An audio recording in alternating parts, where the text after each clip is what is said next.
Bagaimana cara memperlebar konsep penerimaan supaya bisa memenuhi no complaint day? Satu, syaratnya apa? Harus sholat. Dua, sholatnya harus daim, harus terus menerus pada situasi apapun. Berarti tidak bisa kita terjebak oleh sholat yang musiman. Ketika enak sholat, gak enak gak sholat. Ketika sedang rineh sholat, ketika sibuk gak sholat. Ini tidak akan menghilangkan komplain. Kita tata satu-satu dulu. Satu, sholat. Dua, sholatnya daim. Tiga, walladzina fi amwalihim haqqun ma'lumun. Orang-orang yang sadar bahwa dalam hartanya ada bagian tertentu buat orang lain. Itu tiga. Lisaili wal mahrum. Bagi orang miskin, bagi orang yang minta-minta, bagi orang yang tidak memiliki apa-apa. Ulangi lagi. Satu, sholat. Dua, sholatnya harus daim, terus menerus. Pak, kalau saya sholatnya terus menerus gimana dong? Apa saya bisa bekerja? Tuh, udah salah lagi. Sholat itu kan melekat artinya. Sholat itu melekatkan diri kepada Allah. Jadi ingat kepada Allahnya itu terus menerus. Itu maksudnya. Itu yang disebut dengan sholat yang daim. Yang ketiga, sadar bahwa pada harta yang ada pada kita ada bagian untuk orang lain. Bagian siapa? Bagian orang miskin, bagian orang yang minta-minta, bagian orang yang tidak mempunyai apa-apa.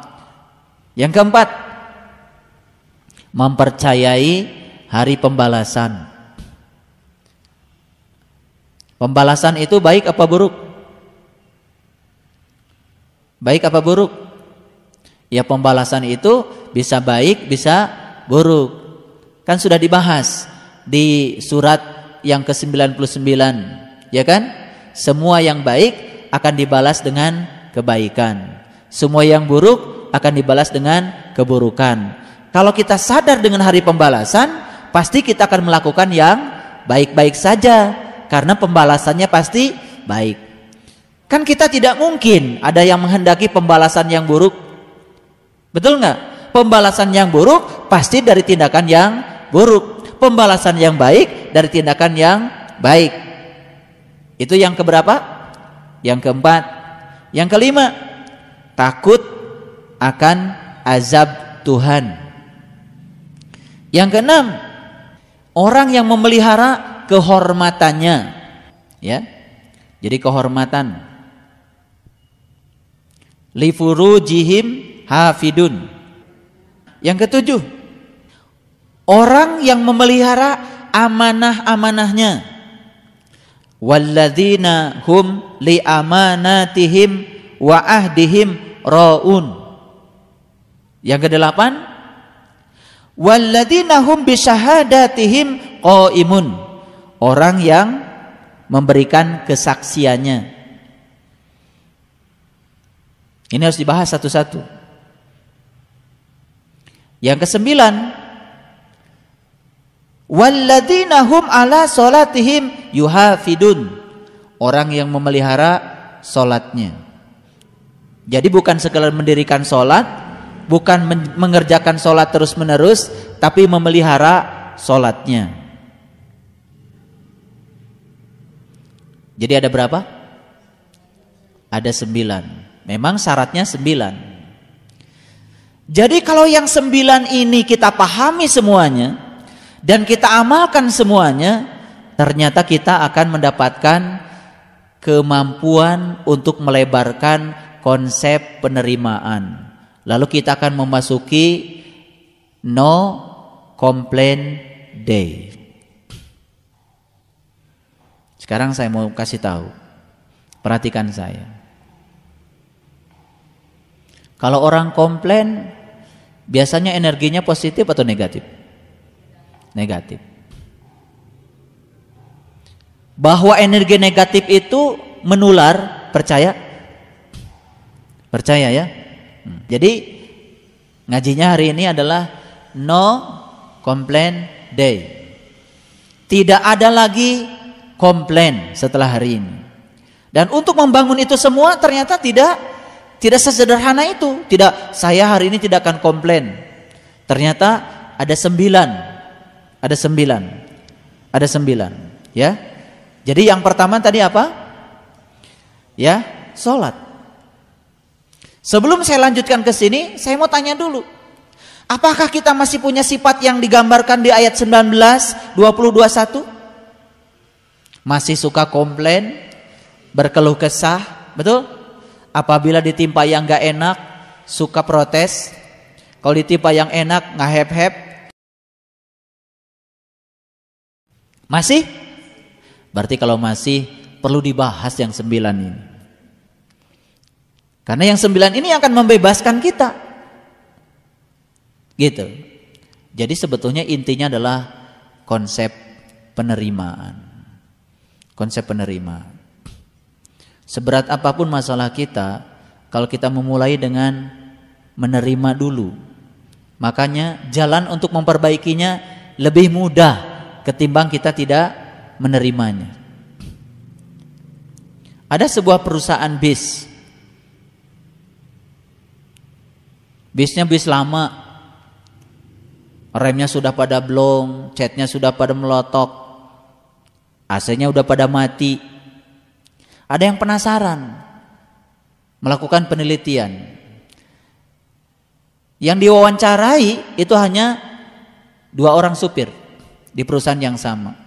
Supir yang pertama ditanya, "Bapak sudah berapa lama kerja di sini?" "Wah, sudah lama, Pak." "Bagaimana, Bapak, pendapat Bapak tentang perusahaan ini?" "Wah, perusahaan ini tidak peduli sama karyawan, Pak." "Terus lihat saja, bisnya udah butut-butut kayak gini, remnya blong aja dibiarin.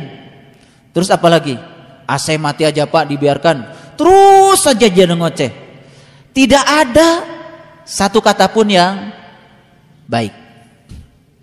Tapi yang kedua, supir yang sama di perusahaan yang sama, supir yang berbeda di perusahaan yang sama, ditanya, "Bagaimana pandangan Bapak dengan perusahaan ini?" "Alhamdulillah, Pak, anak istri saya bisa makan karena saya kerja di sini. Mungkin kalau saya tidak kerja di sini, nggak tahu deh nasib saya seperti apa. Perusahaan ini gimana menurut Bapak?" "Menurut saya sih perusahaan ini luar biasa, Pak. Di saat perusahaan lain sudah pada bangkrut, perusahaan ini masih tetap saja berdiri, dipertahankan." Terus saja dia berpikir yang positif. Orang yang berbeda di perusahaan yang sama ternyata beda. Yang ini positif, yang ini negatif. Ternyata yang positif ini hidupnya lebih santai, tidak banyak komplain, tidak banyak protes, menerima.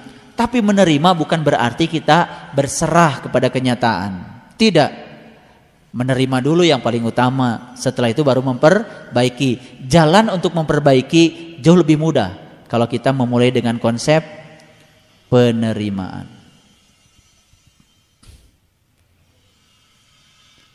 Biasanya kalau kita dalam hidup ini kan terkadang sulit ya. Ada orang yang mau menolong saja terkadang kita masih berdebat. Ini ada cerita, ada orang buta masuk ke dalam sumur. Kasihan ya, udah buta masuk ke sumur lagi. Begitu masuk ke sumur pelung gitu, ada yang lewat. Karena dia teriak-teriak, ya udah ditolong. Ambilkan tali, kemudian diulurkan talinya ke bawah. Pikirannya sih yang menolong, kalau tali sudah di bawah, ya sudah, dia tinggal pegang ke tali, ditarik ke atas. Sesederhana itu tadinya pikiran orang yang menolong. Ternyata enggak. Begitu mau ditolong, "Siapa kamu?" "Saya mau menolong Bapak." "Ah, takut bermuatan." "Ikhlas nggak kamu nolong saya?" "Nanti kalau saya ditolong sama kamu mau minta bayaran nggak sama saya?" "Tolong ya dijelaskan siapa yang bikin sumur ini, tanggal berapa, tahun berapa, berapa dalam." Udah mau mati masih debat. Dasar Orang buta. Ini mungkin bukan kenyataan ya. Ini sedang cerita kita. Sudah buta ditolong, masih debat lagi. Kadang-kadang saya juga sering menghadapi kenyataan begitu. Mau diajarkan ilmu pembuta mata kolbu, mau dibawa ke alam yang terang benderang.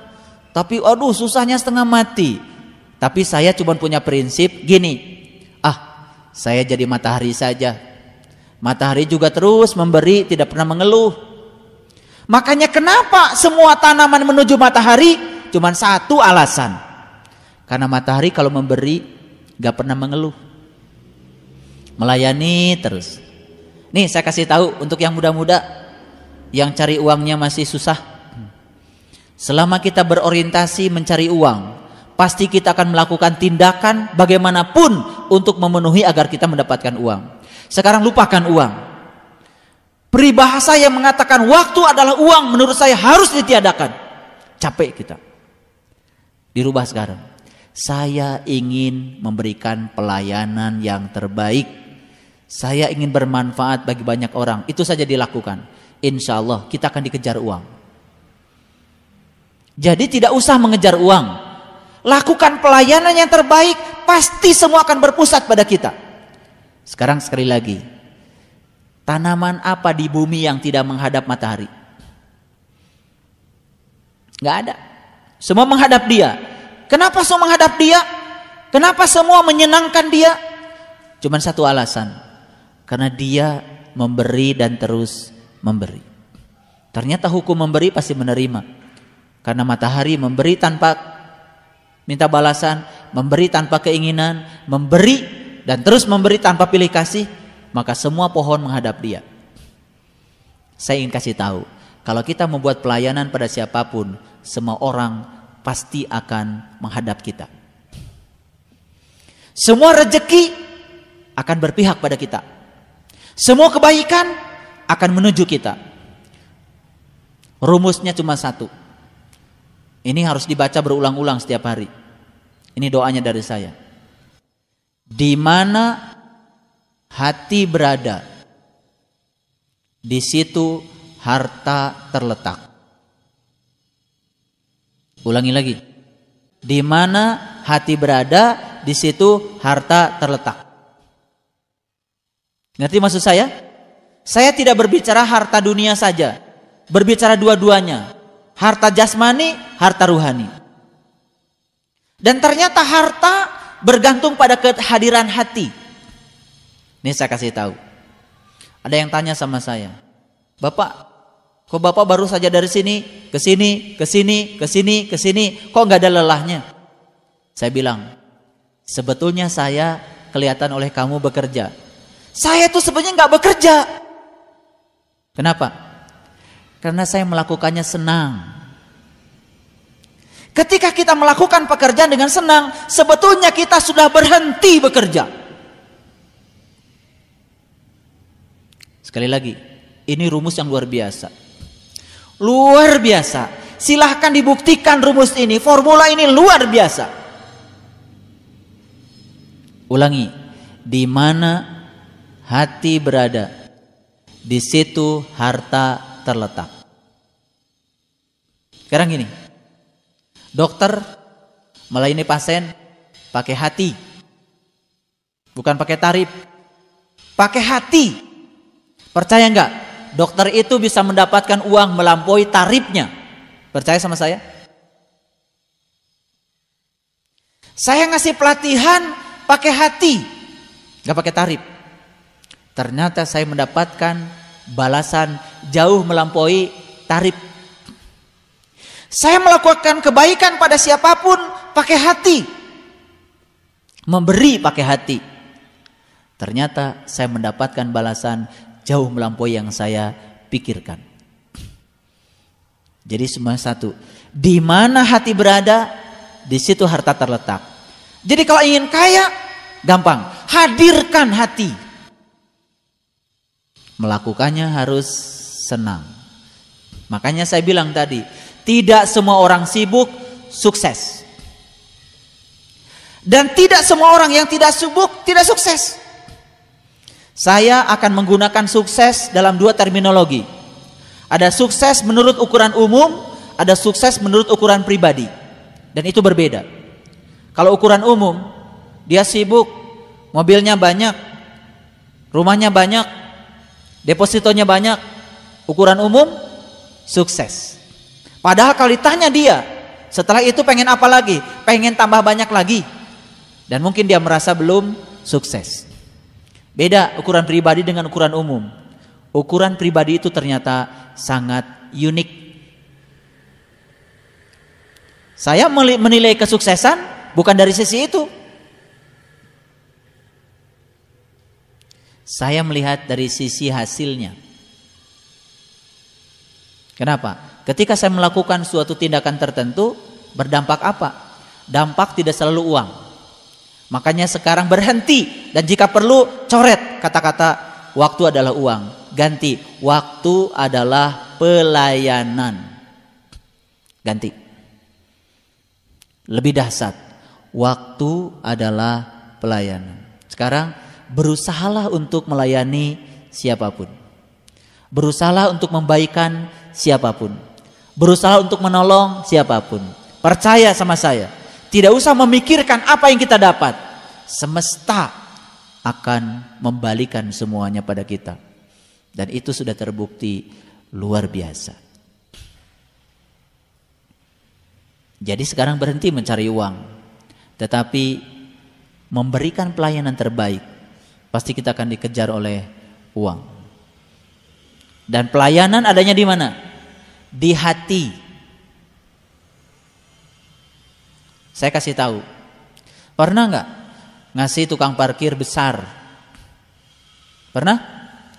Sering saya melakukannya. Cuman karena hal yang sepele. Ketika mobil diparkir, kelihatan ya, kacanya kotor, dia ngambil lap. Bukan sekedar itu. Dan yang luar biasa, ada seorang tukang parkir ketika mau dikasih tuh nggak mau. Itu pelayanan. Karena dia hadir di situ hatinya. Beda dengan orang yang hitung-hitungan. Sekian mobil, sekian itu, dia hanya mendapatkan sekian saja. Di situ pelayanan. Pernah nggak datang ke tukang cukur, nggak disuruh tukang cukur tiba mijit semua, enak gitu. Pasti tidak mungkin kita ngasih 8.000. Pasti ingin ngasih 20.000, bisa jadi 50.000. Betul? Jadi sekarang apa yang harus kita lakukan? Merubah.